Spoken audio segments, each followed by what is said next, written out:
Hello, and welcome to another episode of Psychology Myth-Busting.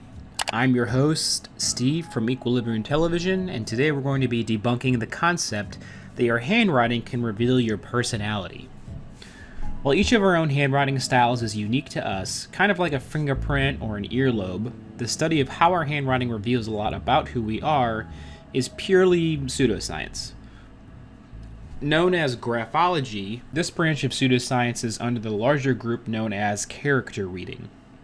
Amongst this group include other branches such as physiognomy, or assuming a person's character can be determined by the features of their face, palmistry, which examines creases of the palms, phrenology, which examines different bumps on the head, omphalomancy, or features of the belly button, metoposcopy, or patterns of wrinkles on the forehead.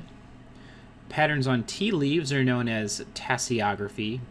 Direction of light rays reflecting from fingernails is onychomancy. And perhaps one of the more interesting branches of character reading, critomancy, the appearance of barley cakes. If you're convinced by the idea that handwriting can reveal a person's personality characteristics, then the question is begged as to whether or not you also accept these methods. Would you say that the features of one's belly button are indicative of driving abilities? Today, however, many organizations have flourished around the idea of graphology. For example, the International Graphoanalysis Society of Chicago boasts a 10,000-member-strong network, and hundreds of graphologists have found employment in Southern California. In one example, a magazine article written by graphologists from Southern California claimed in 2008 that John McCain's tendency to sign his first name with letters slanted in opposing directions offered evidence of his maverick personality, while Obama's tendency to shape smooth letters revealed that he was flexible. Graphology has even found its way into public schools, such as in Vancouver, Canada, where graphologists there have claimed to have expelled child molesters in their teaching ranks using this method. Not only this, but many corporations in Israel and some European countries have relied on graphologists for personnel issues. Some financial institutions even determine whether or not a potential borrower is trustworthy or not through their handwriting. Credit score, handwriting, not too much of a difference. To wave aside graphology as an unimportant, already debunked myth is premature, as we can now see. Despite their widespread use, graphologists often cannot even get on the same page regarding what different styles in writing can mean. For instance, one school of graphology views how one crosses T's as a sign of sadism, if written in a whip-style format, while another believes that this same whip style is indicative of a practical joker. The most legitimately presented or viewed school of graphology, however, is the analytic approach. This school of thought holds the following ideas for what specific details mean in individual writing styles. Little hooks on the letter S reveal a tendency towards kleptomania, or a tendency to snag others' belongings. Wide spacing between letters reveals a tendency towards isolation. Writers whose sentences drift upwards are optimists, downwards are pessimists. Those who write letters of different size are unpredictable. Writers with large capital letters have big egos. Bulbous loops on G's and Y's and similar letters indicate a preoccupation with sex.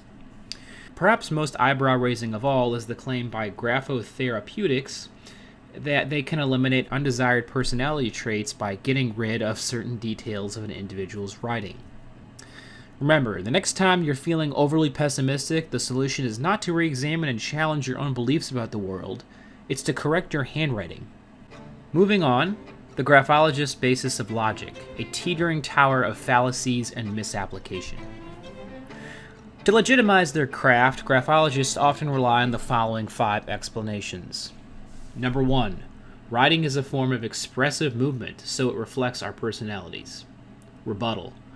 While one may entertain the idea as legitimate, as somewhat similar projective psychology methods have been used in counseling psychology, and research has linked gestures to certain temperaments, the characteristics of these linkages regarding gestures are far more general than the narrow traits graphologists claim to infer from writing.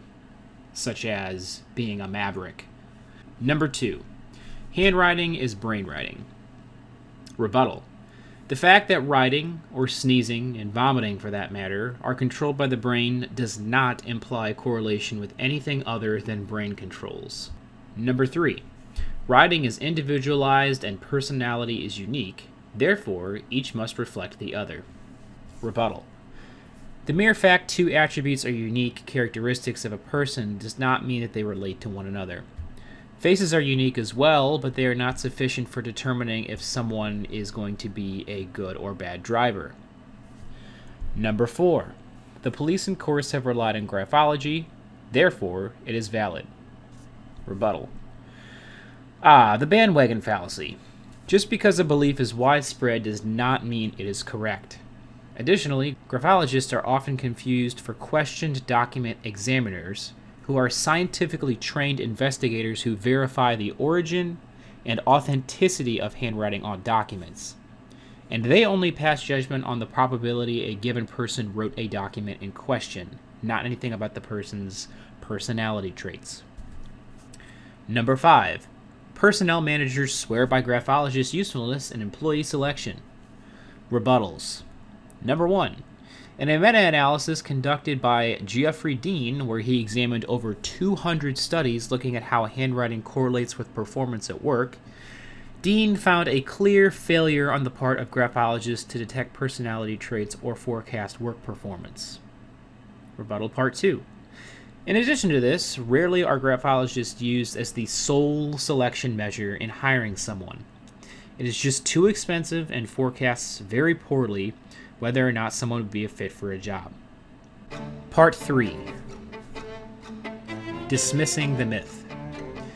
This myth is convincing perhaps for a couple of reasons. 1. It capitalizes on the representative heuristic. For handwriting, this would mean if you see someone with sloppy handwriting, that must mean therefore they're a sloppy person. 2.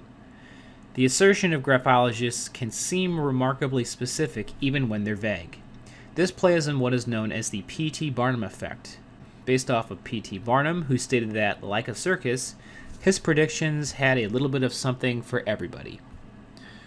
So next time you hear someone point out how your sloppy handwriting is indicative of a neurotic personality, point out the fact that A, they're being silly, and B, graphology is akin to phrenology and is a pseudoscience, and there is absolutely no evidence backing up the accuracy of specific personality characteristics. Then feel free to keep crossing your T's in whatever manner you feel like. Thanks for watching. That is this episode of Psychology Mythbusting. I hope you enjoyed, and I will see you next time. Ciao.